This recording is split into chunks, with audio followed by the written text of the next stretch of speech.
Welcome back to the Deep Dive. It is wonderful to have you with us today. It's great to be here. We are doing something a little different, something that I am honestly very excited about. Me too. Usually, we're digging into these heavy research papers or some complex piece of history, but today we're going back to basics. We are. But in a way that I think is going to be incredibly revealing. I am really looking forward to this one. It's funny, we often think of deep dives as needing to be about, quantum physics or global economics. Exactly. Something big and complicated. But sometimes the deepest waters are the things we do every single day without even thinking about them. That's it. That is the perfect way to put it. And today, our focus is the daily routine. The daily routine. It sounds so simple, right? You wake up, you go to work, you come home. End of story. Not quite. But for anyone learning English or, even for native speakers who want to be more precise, this topic is a minefield. Oh, a total minefield of phrasal verbs, strange prepositions, and cultural habits, too. It really is. It's maybe the number one topic of conversation. Think about it. When you meet someone new, what do you ask them? What do you do? Exactly. Or, if you catch up with an old friend, so what have you been up to? You're asking about their routine. You're asking them to describe their life. And if you can't describe your day, well, you can't really describe your life. That is a pretty high-stakes intro for a show about brushing your teeth. Well, it's true. But you're right. So here's the plan for today. We have a persona, a sort of guide for this deep dive. We're calling him Ting Jun. Right. Ting Jun, he's our guide for the day. He's our avatar. And we are going to simulate a perfect, or, maybe a not-so-perfect day in the life of Ting Jun. We're going to shadow him from the second his eyes open until he finally falls asleep. And we should probably mention the goal here is to keep the language really accessible. Absolutely. We want this to be crystal clear for any English learners listening, but also filled with those little native speaker secrets that you just don't find in textbooks. Yes, the stuff that makes you sound natural. Exactly. No jargon, just the real English people actually use every day. Okay, let's do it. Let's set the scene. It is morning. Early morning. The sun is just starting to peek through the curtains. Or maybe it's raining. But inside Ting Jun's room, it is quiet. Until the inevitable sound. Beep, boop, boop, boop. The alarm goes off. And this brings us to the very first, and I think perhaps the most confusing distinction in the entire morning routine. Which is? Waking up versus getting up. Oh, this is a daily struggle for me. I feel this on a personal level. You and pretty much everyone else. But linguistically, they're two totally different actions. Okay, so break it down for us. What exactly is waking up? Wake up is the neurological event. Yeah. It's purely mental. It is that moment your brain switches from sleep mode to awake mode. Oh, okay. Your eyes open, you become conscious. Yeah. You remember who you are and hopefully where you are. That is waking up. Okay, so I'm lying in bed. My eyes are open. I'm thinking about how much I need coffee. At that point, I have woken up. Correct. You have woken up. But, and this is the important part, have you gotten up? Definitely not. No way. I'm warm. The blanket is heavy. I am staying right there for as long as possible. Exactly. And that is the difference. Get up is a phrasal verb, and it refers to the physical action of leaving the bed. Feet on the floor. Your feet touch the floor, you stand up, you physically exit the cozy sanctuary of the bed. That's getting up. So, to put it in a sentence for Ting Jun, you could say, Ting Jun wakes up at 7 a.m., but maybe he doesn't get up until 7:30 a.m. Precisely. And that gap, that 30-minute gap, is where a lot of life happens. Or doesn't happen. Or doesn't happen, yes. That's the danger zone. Yeah. Because if you don't get up immediately, what's the first thing you do? You reach for the phone and you hit that little button. Ah, the snooze button. The snooze button. Snooze is such a funny word, isn't it? It just sounds lazy. Yeah. It implies a light, short, sort of guilty sleep. It does. When you hit snooze or press snooze, you are telling your alarm, give me just a few more minutes. It's always 9 minutes, isn't it? I feel like it's an industry standard. It's always 9 minutes. It is usually 9 minutes on iPhones, yes. Some sort of weird legacy programming thing. But here is the real risk for Tingjun. If he hits snooze too many times, he risks oversleeping. Now, oversleep sounds like it could be a good thing. Like, oh, great, I got extra sleep. But it's not, is it? No, it's almost always negative in the context of a daily routine. Oversleep doesn't mean you slept well or you slept for a long time. It means you slept too late. You slept past your deadline. You slept past your intended time. If Tingjun sets his alarm for 7.0 but then actually wakes up for real this time at 8:0, he overslept. He is in trouble. He is late. Panic mode has officially been activated. Right. So let's imagine Tingjun is disciplined today. He wakes up, he resists the urge, he doesn't hit snooze, and he gets up. He is officially out of bed. Okay, so he's standing. He's probably a bit groggy. Groggy. That is a great word for that heavy, slow, not fully awake feeling in the morning. He stumbles to the bathroom. Now, we need to talk about hygiene vocabulary. Because this is an area where I hear a lot of learners say things like, I'm going to clean my teeth. Is that wrong? It's not wrong in the sense that, I understand what you mean. We can communicate. But a native speaker would almost never say, clean my teeth. So what's the verb? The specific verb is brush. I brush my teeth. It's because of the action, right? The bristles of the toothbrush are brushing. Exactly. It's a more precise verb. And similarly, for the face, we usually say, wash. I wash my face. Not clean my face. Oh, we don't really clean our face or scrub our face in just casual conversation. I mean, unless you're doing a deep exfoliation or something. Right. So day to day, it's just wash my face. Just wash my face. Keep it simple. Simple enough. Now, the shower, this is a big one because other languages use very different verbs here. It's true. In Spanish, I think you give yourself a shower. In French, you take a shower. What do we do in English? In English, we almost exclusively use take or have. In American English, take a shower is definitely the dominant one. I need to take a shower. And in British English? In British English, have a shower is very common. I'm just going to have a quick shower. Both are perfectly correct. But the ones to avoid are do a shower or make a shower. Never, please, never say do or make a shower. That would sound very strange. What would that even mean? I am going to make a shower. And it's just like you're going to build the plumbing, like you're a construction worker. Right. So Tingjun takes a shower. He's clean. Now he needs clothes. And this is another one of those areas where learners get tripped up. The difference between getting dressed and putting on. They seem so similar. They are, but they function differently. I feel like get dressed is the big picture. It's a whole process. I agree. Get dressed is the general action of going from, say, pajamas or nothing at all to being fully clothed for the day.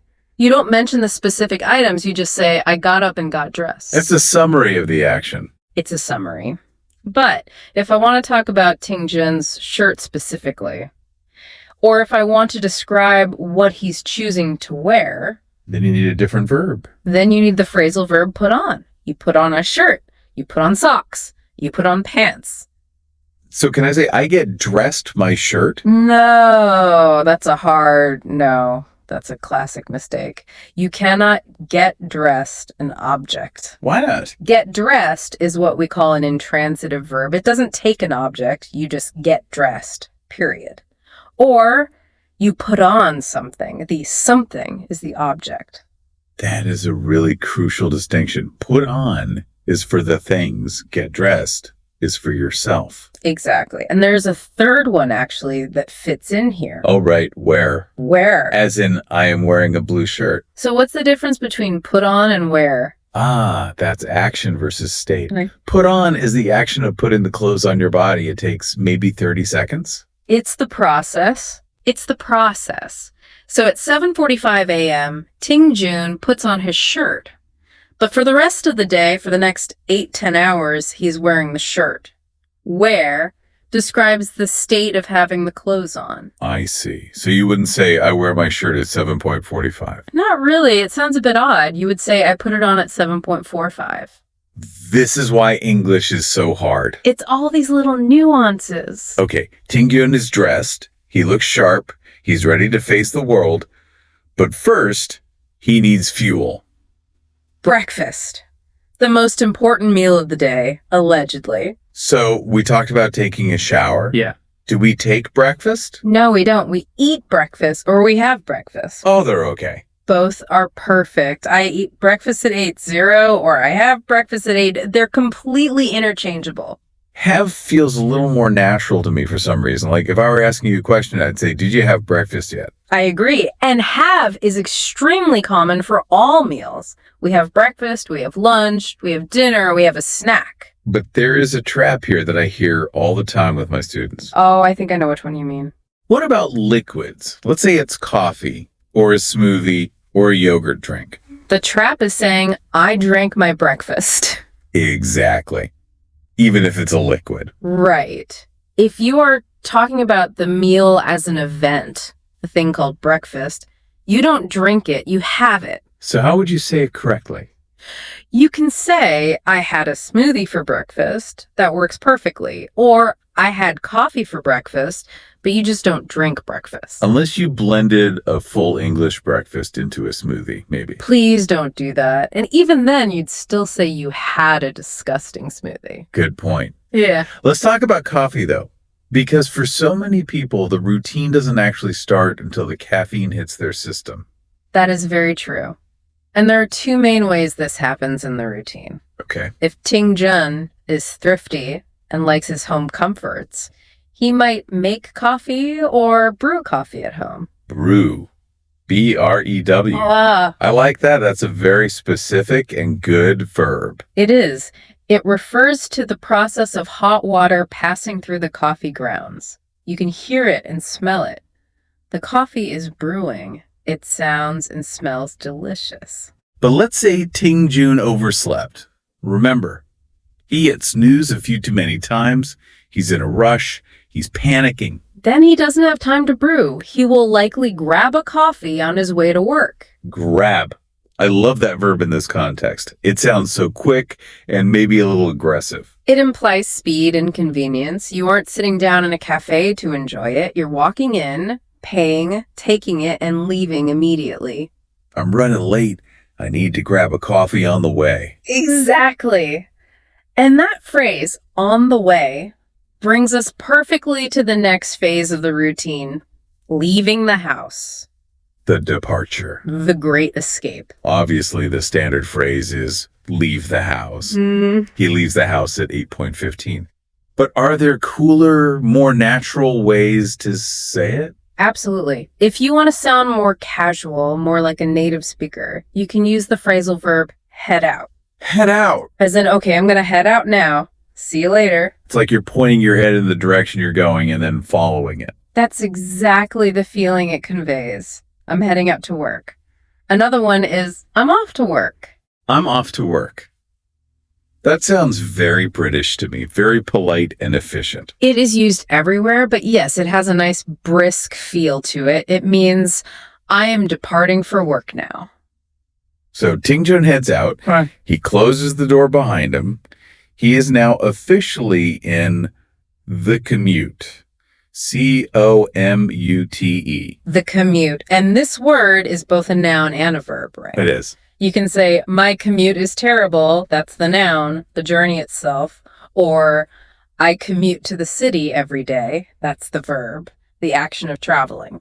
So now you have to help us with prepositions of transport. Ah, the big one. Because this is a nightmare for learners. When are we in a vehicle and when are we on a vehicle? It feels so random. It feels random, but this is one of my favorite native speaker secrets because there is actually a logic to it, a physical logic that nobody ever seems to teach. Okay, I'm ready. Lay it on us. The general rule is this. If you can stand up and walk around inside the vehicle, you are on it.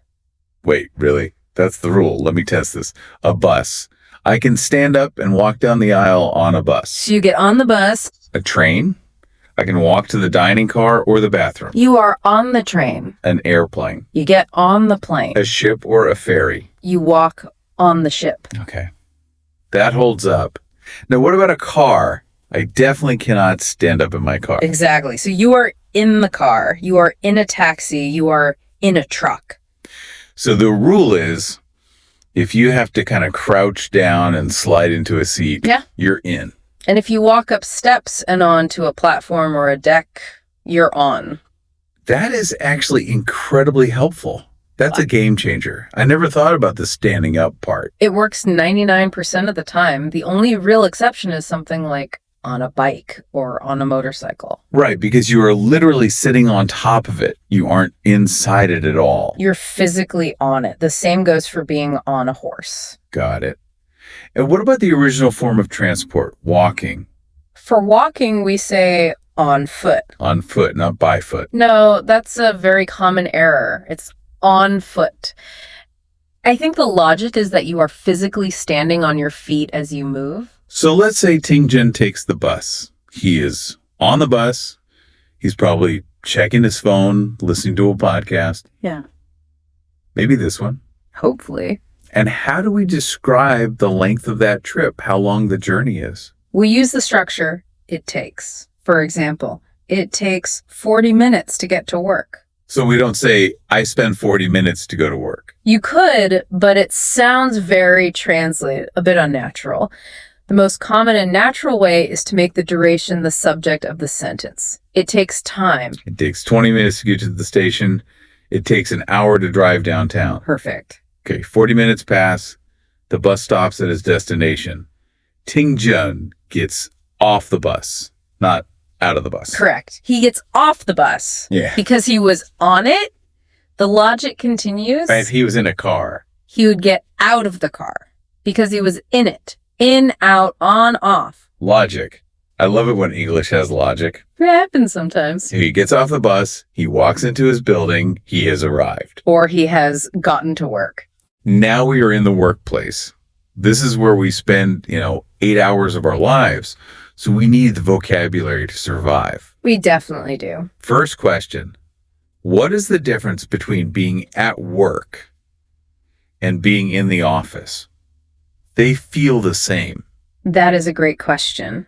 They are very close, but there's a key difference. At work refers to your status. It means you are in a state of working. You are not on vacation. You are not sick. Your job is active for the day. So I could be working from home and still be at work. Precisely. You could be at work while sitting in a coffee shop if you're working remotely. Okay, so what is in the office? In the office is purely about location. It means you are physically inside the company building. So I could call you and ask, are you at work today? And I could say, yes, I'm at work, but I'm not in the office. I'm out visiting a client. Got it. Status versus location. That's super clear. Mm-hmm. So Ting-Jun is at work and he is in the office. He sits at his desk. But the very first thing he does, He probably sighs. A big, long sigh. he sighs deeply. And then He checks his emails. Notice the verb, check. We don't usually say, I am going to read my emails as the primary task. why not? Because you're not reading them for pleasure. You're scanning them, looking for problems. We check them to see if there are any fires to put out. And then after the emails, the meetings start. Ah, the dreaded meetings. For meetings, we have them. I have a meeting at 10:00. Can we make a meeting? Not really. You can schedule a meeting or set up a meeting or organize a meeting. That's the preparation part. But once it's on the calendar, you have it. And what if the meeting is really boring? What if Ting-Jun isn't paying attention at all? Then he might be zoning out. Zoning out. That's a great phrasal verb. I like that one. It's very descriptive, isn't it? It means your body is physically in the room, but your mind is somewhere else entirely. On a beach in Hawaii, maybe. You're just staring at the wall. You have zoned out. Your mind is in another zone. But Ting Jun is a good employee. He doesn't zone out. He focuses on his tasks. Yes. And note the preposition there. Focus on. Very important. You don't focus in your tasks or at your tasks. You focus on something. Time flies when you're focusing. Suddenly it's 12:12 p.m. lunchtime. The midday break, a welcome escape. We have two main cultures here, I think. You have the packers and you have the buyers. That's a good way to put it. If Ting Jen was organized and cooked extra food last night, he might bring a packed lunch. A packed lunch. Lunch in a box or a bag that you brought from home. Exactly. You sometimes hear the phrase brown bagging it, especially in the US from the old paper bags, but packed lunch is the standard universal term. And if he didn't cook? If he's feeling lazy? Then he goes out for lunch. He leaves the building with his colleagues. Hey, you want to go out for lunch today? What happens if he eats too much? Big burger and fries. Then he gets the food coma. The dreaded food coma. Mm-hmm. Is that a real medical term? Definitely not. It is pure slang for that sleepy, tired, heavy feeling you get after eating a big meal, like a huge bowl of pasta. All you want to do is nap under your desk. But he can't nap. He has to power through the afternoon. The afternoon drags on. Finally, it's 5:00 p.m. or 6:00 p.m. How do we say the workday is officially over? This is an interesting one because it can be regional. If he's in the US, he will most likely say, I get off work at 5:00. Get off work? Yes. What time do you get off is a very common, casual question. And in other places, like the UK. Finish work is the most neutral and universally understood phrase. I finish work at 5:00. I also sometimes hear the phrase clock out. When would you use that? Clock out is very specific. It comes from the old factories where you had to literally punch a paper card into a time clock machine to record your hours. Right. We still use it today, but it's mostly for hourly jobs. If you work at a retail store or a factory or a restaurant, you clock in when you start and clock out when you finish. If you work in an office with a salary, you usually just leave or get off work. Okay, so Ting Jun gets off work. He is free. He heads back to the bus stop. He gets on the bus again. Remember? Standing room. And he travels back home. Now he arrives at his sanctuary, his safe space. He gets home. Step. I want to highlight this. You said gets home, not gets to home. This is a huge, huge red flag for learners. I hear get to home or go to home all the time. It is incorrect. But why? It feels like it should be correct. We say, get to work, get to the store, get to the gym. Why is home so special? Because in English grammar, when home is used with a verb of movement like go, come, get, travel, drive, it acts like an adverb, not a noun. An adverb. Yes. It describes where you are going, like the words here or there. You wouldn't say I'm going to here. You just say I'm going here. Home works the same way. It doesn't need the preposition to. So the rule is, I go home, I come home, I get home, I drive home. Exactly. Never to home, just home. It's one of those little rules you just have to memorize. Okay, a crucial tip. So Ting Jun gets home, he walks to the door, drops his keys in the bowl. What's the vibe? What's he doing now? The vibe is unwinding. Unwind. That is a beautiful word. It really is. Think of a clock or a toy that has been wound up tight all day. The spring is full of tension. That's your stress. When you get home, you let the spring go loose. You unwind. Or more casually, you chill out. Chill out is the casual version. I'm just going to chill out on the sofa tonight. And what does that unwinding process look like physically? Step one, for most people, is changing clothes. You change into something comfortable. Right, you get out of the work clothes. You get out of the uniform and you change into sweatpants, a t-shirt, pajamas, whatever. Step two. Step two is usually the phone. The endless scrolling. Scrolling, that relentless motion of the thumb going up and up and up. We even have a new term for it, doom scrolling. That's when you're specifically looking at bad news for hours and can't stop. That's a very modern problem. But yeah, usually it's just checking social media. Right. And then step 3 is often the TV. But we don't just watch one episode anymore, do we? Oh no. Those days are long gone.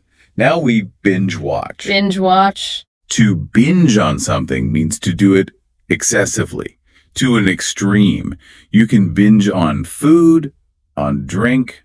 And now on TV shows. If Ting Jun watches 4 or 5 episodes of a series in one sitting, he is binge watching. It sounds kind of unhealthy when you explain it like that. It's a modern vice for sure. But in the middle of all this chilling out, he needs to eat dinner. Right. So if he has energy, he cooks dinner.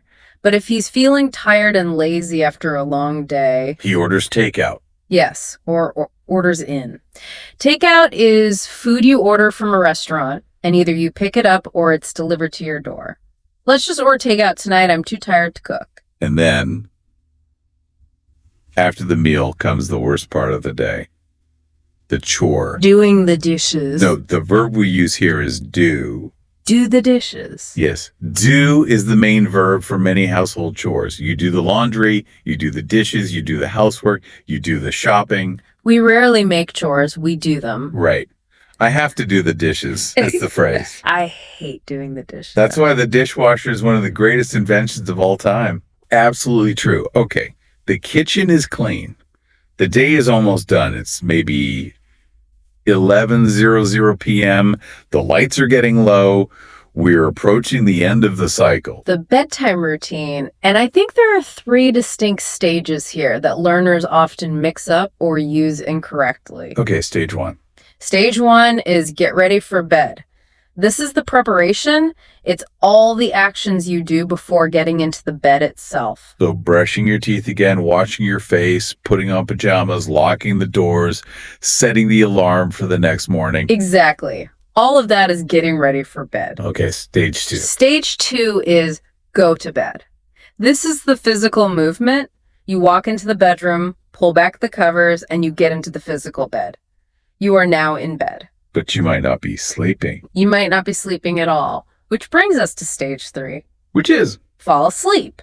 This is the biological switch. It's the moment your brain shuts off and you lose consciousness. So Ting Jun can go to bed at 11:00 p.m. Yeah. But he might not fall asleep until 11:30 because he's thinking about all the new English vocabulary he learned today. Exactly. Or, more likely, because he's scrolling on his phone in the dark, which you should not do. Don't do that, Ting Jun. It's bad for your sleep hygiene. It is. So, wow, we have walked through an entire day. But we need to look under the hood a little bit. What is the grammatical engine that's been driving all of these sentences we've been using? What tense is this? We have been using the present simple tense almost exclusively. The present simple. Why not the present continuous? Why don't we say Ting Jun is waking up at 7 there? Because we are not describing what is happening right now in this moment. We are talking about a routine, a habit, a fact of his life. Something that happens regularly. Yes. When something happens every day, or usually, or sometimes, or never, we use the present simple. He wakes up, he takes the bus, he works. It describes a general truth. So if I say he's taking the bus, that means he is on the bus right now, this one specific time. Correct. But if I say he takes the bus, it means that is his normal method of transport to work. It's his routine. And there is one golden rule in the present simple that trips everyone up. Every single learner. The third person S. The dreaded S. Yeah. The little snake sound at the end of the verb. It's so easy to forget, but so important for sounding natural. For I, you, we, and they, the verb is normal. I wake, you wake, we wake, they wake. Bye. But for he, she, and it, you must add an S. He wakes, she wakes, it wakes. You have to hear that hiss. He gets up, she eats breakfast, he goes to work. If you drop that S, you might sound a little bit like a caveman. you wake up now. People will understand you, of course, but it's not grammatically correct. It's one of those small things that makes a huge difference in fluency. Now, a routine isn't a robot schedule. It varies from day to day. Yeah. How do we express that variation in English? This is where we use our best friends, the adverbs of frequency. The ladder of frequency. I love these. Let's climb down the ladder together. Let's start at the top 100% of the time. That would be always. He always brushes his teeth before bed. No exceptions. Okay. Maybe not 100%, but most of the time. Say 80 or 90%. Then you would use, usually or normally. He usually brings a packed lunch, but sometimes he forgets. What about right in the middle? 50-50. That's sometimes or occasionally. He sometimes buys coffee on his way to work. Getting less frequent now. Maybe 10%. Now you're in the territory of rarely or hardly ever. He rarely oversleeps because he has a very good alarm clock. And finally, 0%, the absolute bottom of the ladder. That is never, he never drinks breakfast. I'm so glad that one stuck with you. So we have this great list of words. Now, where do we put them in the sentence? This is another tricky part. It is. The general rule is that the adverb of frequency goes before the main verb. So he usually eats breakfast. Not he eats usually breakfast. Correct. She never runs in the morning. They sometimes watch a movie before the main action verb. But of course, there's an exception. There's always an exception in English. The exception is the most common verb of all. The verb to be, am, is, are, was, were. What happens with to be? With to be, the adverb goes after the verb, he is always late. Not he always is late. No, that sounds very unnatural, almost poetic. She is sometimes tired after work. They are never home before 7. So that's the rule to remember. For action verbs, before. For the verb to be, after. Exactly right. Wow. We've covered a massive amount of ground here. We took Ting Zhen from the sound of the alarm clock all the way to the moment he falls asleep. We analyzed his commute, his lunch, his chores, and even his grammar.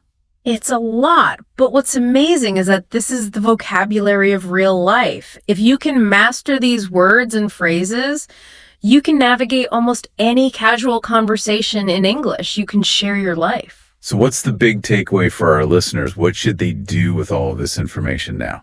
Well, I have a challenge. Challenge. I like it. Let's hear it. I want you, yes, you listening right now, to narrate your own day tomorrow. As you are actually doing things, I want you to say the English sentence in your head, or even out loud if you can. Like you're the main character in a movie and there's a voiceover.